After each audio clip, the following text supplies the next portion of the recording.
വർദ്ധിക്കുന്ന സ്വർണ ശേഖരവുമായി നമ്മുടെ reserve Bank of India 1935 reserve Bank of India ഒരു ജോയിന്റ് സ്റ്റോക്ക് കമ്പനിയായിട്ട് ഫോം ചെയ്യപ്പെടുന്നത്. അങ്ങനെ ഒരു ജോയിന്റ് സ്റ്റോക്ക് കമ്പനിയായിട്ട് ഫോം ചെയ്യപ്പെട്ടപ്പോൾ 5 കോടി രൂപയായിരുന്നു ആകെ ആസ്തി. ഈ 5 കോടി രൂപ 5 ലക്ഷം ഷെയറുകളായിട്ട് വിഭജിച്ചു. എന്ന് വെച്ചാൽ 100 രൂപ മൂല്യമുള്ള 5 ലക്ഷം ഷെയറുകൾ ഷെയർ ഹോൾഡേഴ്സിന് വിറ്റ് 5 കോടി രൂപ സമാഹരിച്ചു. അങ്ങനെ സമാഹരിച്ച 5 കോടി രൂപ കൊണ്ടാണ് അന്ന് 1935 reserve Bank of India act പ്രകാരം റിസർവ് ബാങ്ക് ഓഫ് ഇന്ത്യ ഒരു ജോയിന്റ് സ്റ്റോക്ക് കമ്പനിയായിട്ട് നിലവിൽ വരുന്നത്. അങ്ങനെ ജോയിന്റ് സ്റ്റോക്ക് കമ്പനിയായി നിലവിൽ വന്ന റിസർവ് ബാങ്ക് ഓഫ് ഇന്ത്യ എന്നാണ് നാഷണലൈസ്ഡ്, അതായത് ഇന്ത്യയുടെ മാത്രം റിസർവ് ബാങ്ക് ആയിട്ട് മാറുന്നത്? നമുക്കറിയാം, വിഭജനത്തോടുകൂടി, അതായത് സ്വാതന്ത്ര്യത്തോടുകൂടി വിഭജിക്കപ്പെടുന്നു. അങ്ങനെ വിഭജനത്തിന്റെ ഫലമായി പാകിസ്ഥാൻ മാറിപ്പോകുന്നു. പാകിസ്ഥാന്റെയും ബർമയും ആദ്യം ഇന്ത്യയുടെ ഭാഗമായിരുന്നില്ല. ബർമയുടെയും ഒക്കെ currency system Indian currency system തന്നെയായിരുന്നു. ഇന്ത്യൻ കറൻസി സിസ്റ്റത്തിന്റെ രീതിയിൽ തന്നെയായിരുന്നു, നമ്മുടെ കമ്മട്ടത്തിൽ നമ്മുടെ റൂൾസ് ആൻഡ് റെഗുലേഷൻസ് അനുസരിച്ചായിരുന്നു ആ 2 രാജ്യങ്ങളുടെയും കറൻസിയും അടിച്ചിരുന്നത്. പിന്നെ 1948 ശരിക്ക് reserve Bank of India act government, അതായത് പൂർണ്ണമായിട്ടും ഈ ജോയിന്റ്, ഞാൻ പറഞ്ഞല്ലോ നേരത്തെ, 5 ലക്ഷം ഷെയറുകൾ 5 കോടി രൂപ സമാഹരിച്ചു. ആ 5 കോടി രൂപയുടെ 5 ലക്ഷം ഷെയറുകളും പിന്നെ ഗവൺമെന്റ് ഓഫ് ഇന്ത്യ ഏറ്റെടുത്തുകൊണ്ട് ഷെയർ ഹോൾഡേഴ്സിന് അതിന് പകരം പണം കൊടുക്കുന്നു. അങ്ങനെ നിശ്ചിത അളവിൽ പണം കൊടുത്തുകൊണ്ട് ഈ ഷെയറുകൾ മുഴുവനും കേന്ദ്ര ഗവൺമെന്റ് വാങ്ങുന്നു. ആ വാങ്ങുന്ന നിയമം നിലവിൽ വന്നത് 1948 നിയമം ഇംപ്ലിമെന്റ് ചെയ്യുന്ന ഡേറ്റ് ആയിട്ട് കാണിച്ചിരുന്നത് 1949 ജനുവരി 1. അപ്പൊ 1949 ജനുവരി 1 ആകുമ്പോഴേക്കും റിസർവ് ബാങ്ക് ഓഫ് ഇന്ത്യയുടെ ദേശീയ ബാങ്കായി തീർന്നു എന്ന് മാത്രവുമല്ല, അതുവരെയും 1935 മുതൽ 1949 വരെയും ദേശീയ ബാങ്ക് തന്നെയായിട്ട് പ്രവർത്തിച്ചിരുന്നു. പക്ഷേ share holder government of India മാത്രമായിരുന്നില്ല, മറ്റ് ഷെയർ ഹോൾഡേഴ്സും ഉണ്ടായിരുന്നു. പക്ഷേ ജനുവരി 1, 1949 ആകുമ്പോഴത്തേക്കും പൂർണ്ണമായും ഷെയറുകൾ കേന്ദ്ര ഗവൺമെന്റിന്റെ കരങ്ങളിൽ മാത്രമായി എത്തിച്ചേർന്നു. അങ്ങനെ സെൻട്രൽ ഗവൺമെന്റ് ഓൺഡ് ഇന്ത്യയുടെ ബാങ്കായി മാറി, ഇന്ത്യയുടെ മാത്രം പൂർണ്ണ ബാങ്കായി മാറി റിസർവ് ബാങ്ക് ഓഫ് ഇന്ത്യ. അങ്ങനെ പൂർണ്ണ ബാങ്കായിട്ട് മാറുന്ന സമയത്ത് ഏത് രാജ്യത്താണെങ്കിലും അതിൻ്റെ സെൻട്രൽ ബാങ്ക് ആയിരിക്കും മോണിറ്ററി അതോറിറ്റി.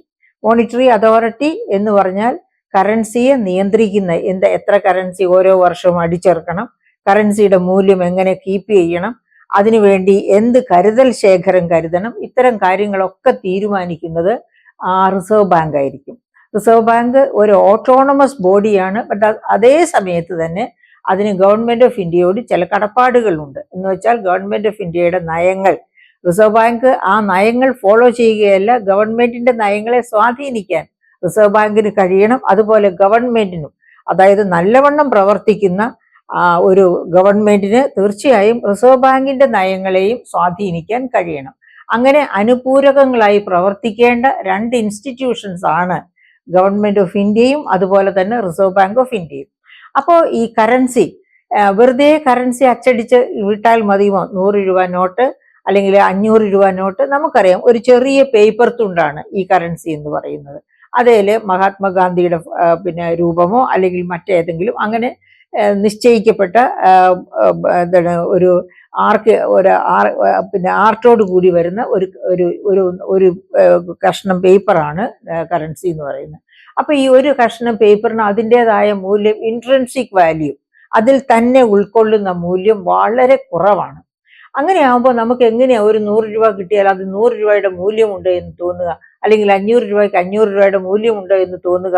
സാധാരണ രീതിയിൽ മൂല്യമുണ്ട് എന്ന് തോന്നാൻ തക്ക രീതിയിലാണ് കറൻസി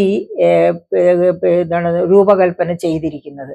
അതായത് പണ്ടൊക്കെ പിന്നെ കറൻസി എന്ന് പറഞ്ഞിട്ടുണ്ടെങ്കിൽ ഗോൾഡ് കോയിൻസ് ആയിട്ട്, സിൽവർ കോയിൻസ് ആയിട്ട് ഒക്കെ. അതായത് 1 രൂപയുടെ കറൻസി എന്ന് പറഞ്ഞാൽ അതിന് ഗോൾഡിൽ തന്നെയുള്ള, ഗോൾഡിൽ 1 രൂപയുടെ കറൻസി എടുക്കാൻ പറ്റില്ല. അപ്പൊ അതിന് സിൽവർ കറൻസി വരും, അല്ലെങ്കിൽ എന്താണ് കോപ്പർ കറൻസി. ഇതൊക്കെയായിരുന്നു ചെറിയ ചെറിയ ഡിനോമിനേഷൻസിന്.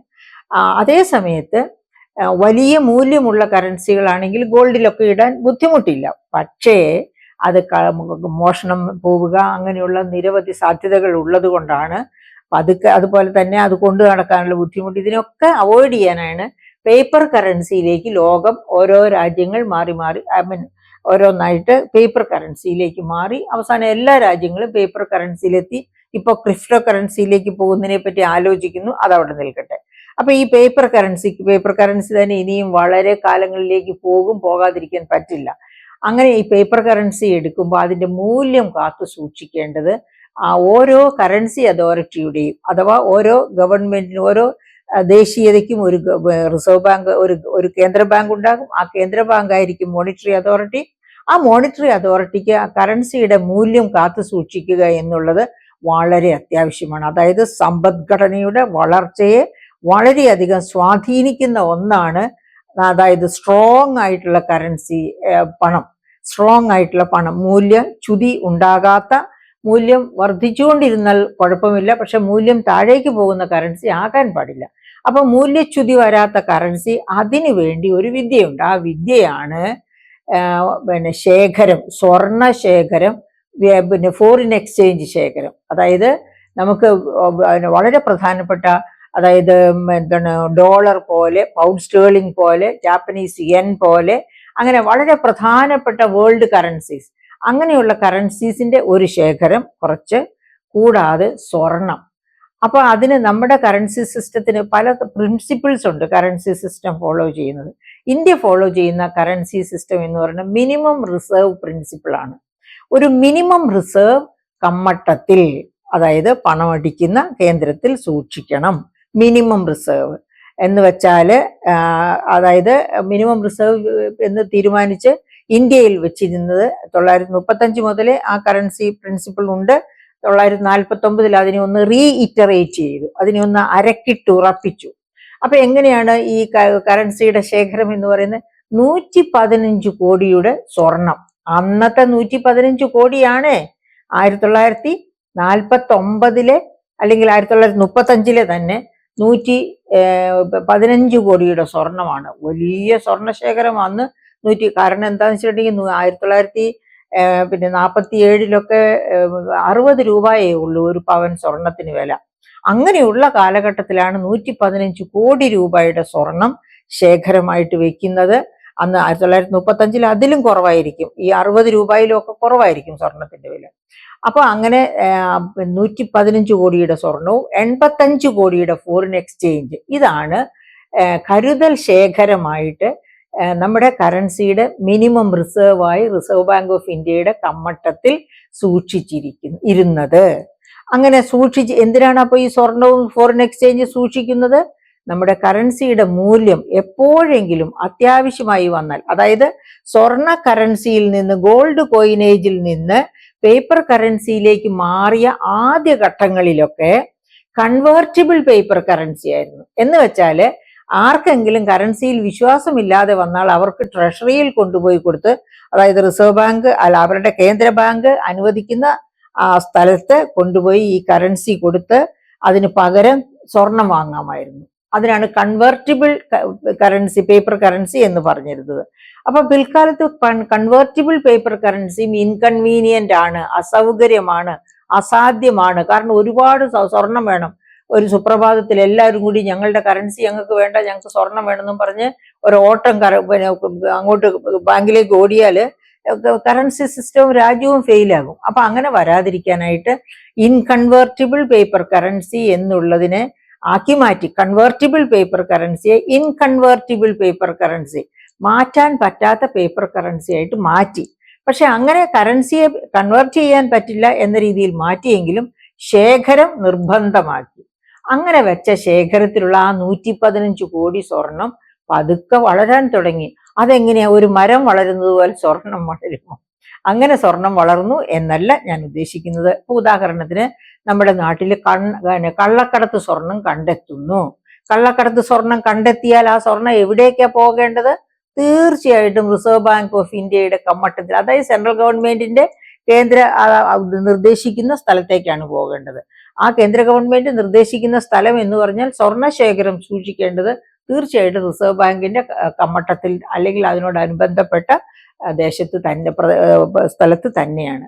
അങ്ങനെയാണ് റിസർവ് ബാങ്ക് സ്വർണം കൂടുതലായിട്ട് സ്വർണം എത്താൻ തുടങ്ങിയത്. അപ്പൊ അങ്ങനെ സ്വർണം എത്താൻ തുടങ്ങിയപ്പോൾ ഞാനൊരു ചെറിയ കഥ കൂടി നിങ്ങളോട് പറയട്ടെ പ്രിയപ്പെട്ട സുഹൃത്തുക്കളെ. അതായത് പബ്ലിക് എക്സ്പെൻഡിച്ചർ റിവ്യൂ കമ്മിറ്റിയിൽ ഞാനും ഒക്കെ മെമ്പറായിരുന്ന 2013 2015 ഇടയ്ക്ക് ട്രഷറിയുമായി ബന്ധപ്പെട്ട പല കാര്യങ്ങളും പഠിച്ച കൂട്ടത്തില് ഞങ്ങൾ മനസ്സിലാക്കിയ ഒരു കാര്യം ഉണ്ടായിരുന്നു. ഒരു ട്രഷറിയിൽ കണ്ടുകെട്ടിയ സ്വർണമൊക്കെ സൂക്ഷിക്കുന്ന വളരെ പ്രധാനപ്പെട്ട മേഖലയുണ്ട് ട്രഷറികളിൽ. ആ സ്ഥലത്ത് സ്വർണം കണ്ടുകെട്ടി വെച്ചിരുന്ന സ്ഥലത്ത് സ്വർണത്തിന് പകരം കല്ല് കണ്ടു എന്നാണ് ഞങ്ങൾ കണ്ടെത്തിയത്. ഞങ്ങൾക്ക് മനസ്സിലാക്കാൻ കഴിഞ്ഞത്. ഞങ്ങൾ കണ്ടെത്തുമല്ല, അതിനു മുമ്പേ കണ്ടെത്തിയിരുന്നു, പക്ഷെ അതൊന്നും കേസായില്ല കേട്ടോ. അപ്പൊ അത് വായിച്ച സമയത്ത് ഞാൻ ഓർത്തത് അഹല്യ മോക്ഷത്തെ പറ്റിയാണ്.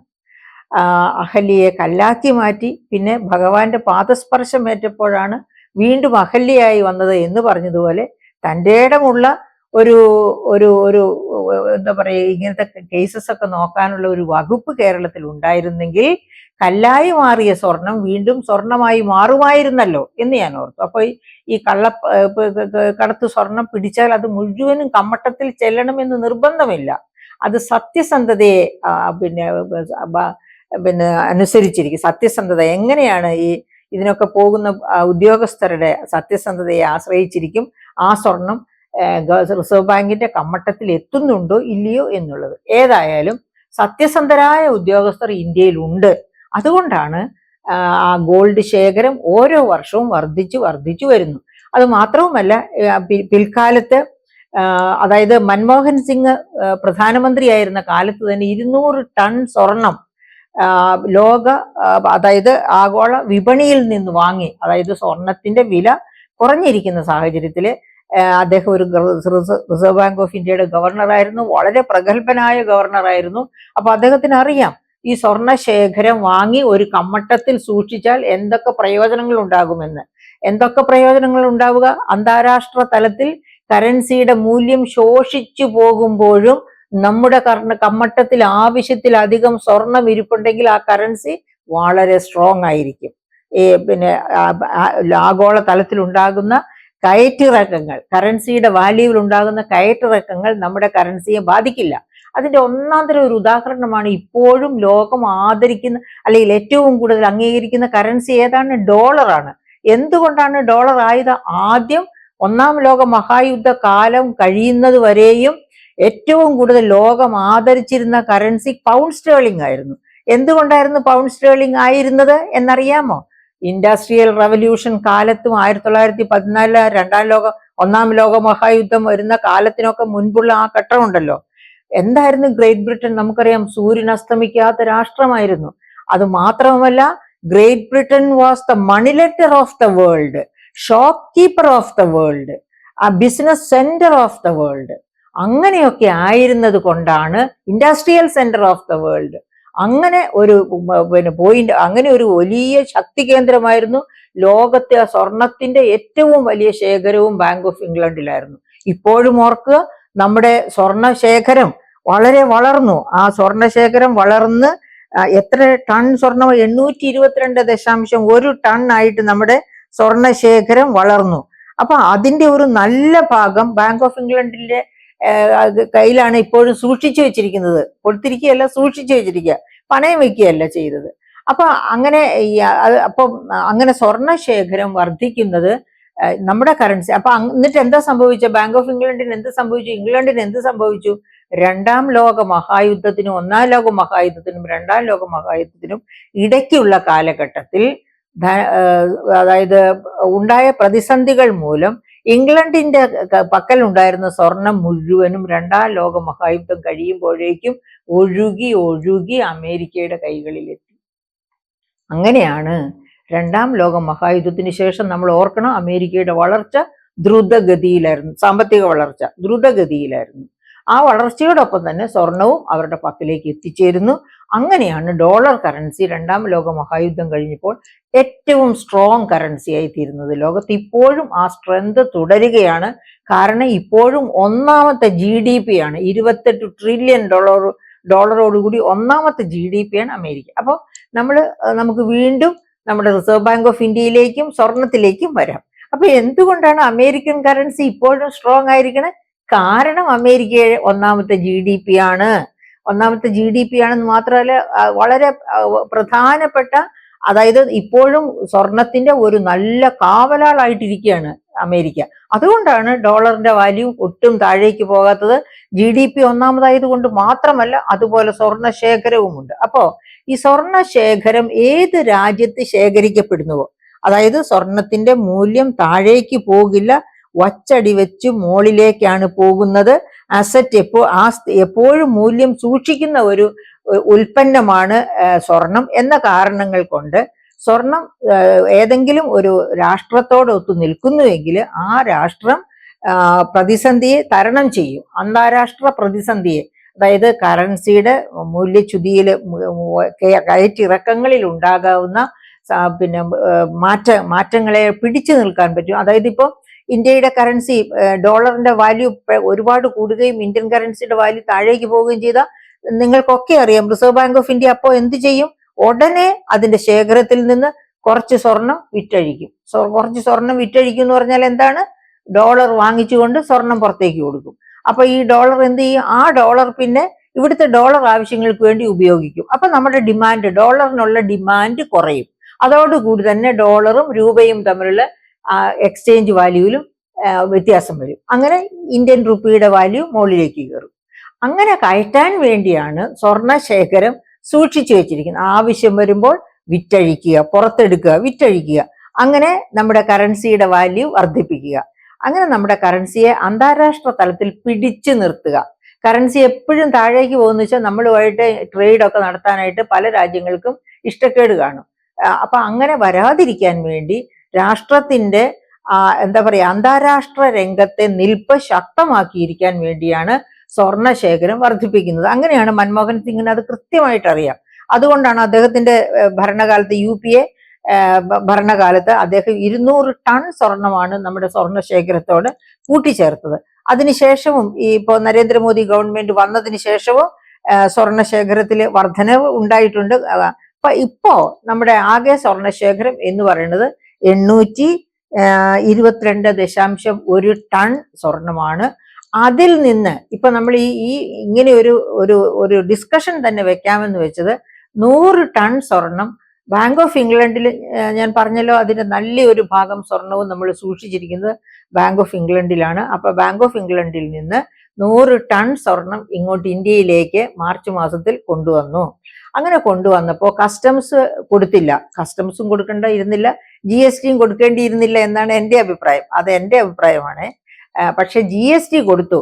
എന്തുകൊണ്ടാണ് GST കൊടുത്തത്? GST വരുമാനം സംസ്ഥാനങ്ങളുമായിട്ട് ഷെയർ ചെയ്യുന്നതാണ്. പകുതി 50% കേന്ദ്രത്തിനും കിട്ടും, 50% സംസ്ഥാനങ്ങൾക്ക് ഷെയർ ചെയ്യും. സെൻട്രൽ പൂളിൽ പോയി സംസ്ഥാനങ്ങൾക്ക് ഷെയർ ചെയ്യും. അപ്പൊ അത് നടന്നോട്ടെ എന്ന് വിചാരിച്ചിട്ടാണ് കേന്ദ്രം GST, ഈ 100 ടൺ സ്വർണത്തിന്റെ GST കൊടുത്തിട്ടാണ് കൊണ്ടുവന്ന് റിസർവ് ബാങ്ക് ഓഫ് ഇന്ത്യയുടെ കമ്മട്ടത്തിലേക്ക് വെക്കുന്നത്. ഇത് പറയാൻ വേണ്ടി, ഇത് ചർച്ചയാക്കാൻ വേണ്ടിയാണ് നമ്മളിപ്പോ റിസർവ് ബാങ്കിനെ പറ്റി തന്നെ ചർച്ച ചെയ്തത്. അപ്പൊ റിസർവ് ബാങ്കിനെ പറ്റി കൂടുതൽ പഠിക്കണം എന്നുണ്ടെങ്കിൽ ഇതാണ് റിസർവ് ബാങ്ക് തന്നെ എഴുതിയ റിസർവ് ബാങ്കിനെ പറ്റിയുള്ള ഗ്രന്ഥമാണിത്. Reserve Bank of India functions and working. ഇത് 1941 എഴുതിയ പുസ്തകമാണ്. എൻ്റെ കയ്യിലിരിക്കുന്ന ഈ കോപ്പി 1983 ഇവിടെ തിരുവനന്തപുരത്ത് റിസർവ് ബാങ്ക് ഓഫ് ഇന്ത്യയുടെ ഓഫീസ് വന്നതിന് ശേഷം ഞാൻ അവിടെ നിന്ന്, അപ്പോൾ അതിനുശേഷമാണ് ഈ 4th എഡിഷൻ വന്നത്. ഞാൻ അപ്പോൾ അവിടുന്ന് വാങ്ങിച്ചതാണ്. ഇതിന്റെ ലേറ്റസ്റ്റ് എഡിഷൻ നിങ്ങൾ വാങ്ങിക്കുക. നിങ്ങൾക്ക് അന്ന് മുതൽ, അതായത് 1935 റിസർവ് ബാങ്ക് ഓഫ് ഇന്ത്യ വന്നത് തൊട്ട് ഇന്ന് വരെയുള്ള മുഴുവൻ ചരിത്രവും അതിന്റെ എല്ലാ പ്രകടനങ്ങളും പ്രവർത്തനങ്ങളും മനസ്സിലാക്കാൻ വളരെ നല്ലതാണ്. സിവിൽ സർവീസ് ഒക്കെ പഠിക്കുന്ന കുട്ടികൾക്ക്, കോമ്പറ്റേറ്റീവ് എക്സാമിനേഷൻസിന് ശ്രമിക്കുന്ന കുട്ടികൾക്ക് ഇത്തരം ഗ്രന്ഥങ്ങൾ ആധികാരികമായ അറിവ് പകരും എന്നുള്ളത് എപ്പോഴും ഓർത്തിരിക്കുക. അതുകൊണ്ട് കഴിയുന്നവരൊക്കെ ഈ പുസ്തകം വാങ്ങിക്കുക.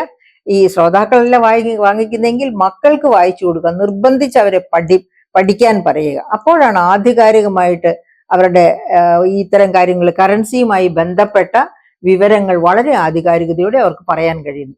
അപ്പൊ ഈ റിസർവ് ബാങ്കിന്റെ കരങ്ങളിൽ അല്ലാതെ സൂക്ഷിച്ചിരിക്കുന്ന സ്വർണം, അതായത് വിവിധ ബാങ്കുകളിലായി സൂക്ഷിച്ചിരിക്കുന്ന സ്വർണം ഇന്ത്യയിലേക്ക് തന്നെ കൊണ്ടുവന്ന് ഇന്ത്യയുടെ റിസർവ് ബാങ്കിന്റെ കമ്മട്ടത്തിൽ തന്നെ, അല്ലെങ്കിൽ റിസർവ് ബാങ്കിന്റെ പരിധിയിൽ തന്നെ സൂക്ഷിക്കുക എന്ന ഉദ്ദേശത്തോടു കൂടിയാണ് ഇപ്പോൾ ബാങ്ക് ഓഫ് ഇംഗ്ലണ്ടിൽ നിന്ന് ഈ 100 ടൺ സ്വർണം കൊണ്ടുവന്നിരിക്കുന്നത്. ഇനിയും ബാക്കി വിദേശ രാജ്യങ്ങളിൽ സൂക്ഷിച്ചിരിക്കുന്ന സ്വർണം ഇതുപോലെ ഘട്ടം ഘട്ടമായി കൊണ്ടുവരും എന്ന് തന്നെയാണ് നമുക്ക് മനസ്സിലാക്കാൻ കഴിയുന്നത്. അങ്ങനെ റിസർവ് ബാങ്ക് ഓഫ് ഇന്ത്യയിൽ സ്വർണം എത്തിച്ചേരട്ടെ. ഒരു കാലത്ത് ഗ്രേറ്റ് ബ്രിട്ടന്റെ കയ്യിലുണ്ടായിരുന്ന സ്വർണം പോലെ, അത് കഴിഞ്ഞ് ഇപ്പോൾ അമേരിക്കയുടെ കയ്യിലുള്ള സ്വർണം പോലെ, ഇനി വരും കാലത്ത് ഇന്ത്യയുടെ കയ്യിൽ സ്വർണം എത്തിച്ചേരട്ടെ. അങ്ങനെ ഇന്ത്യ ലോകത്തിലെ ഏറ്റവും വലിയ സാമ്പത്തിക ശക്തിയായി വളരട്ടെ എന്ന് നമുക്ക് പ്രത്യാശിക്കാം. ഞാൻ പറയുന്ന സാമ്പത്തിക ശക്തി $5 ട്രില്യൺ സാമ്പത്തിക ശക്തി അല്ല കേട്ടോ.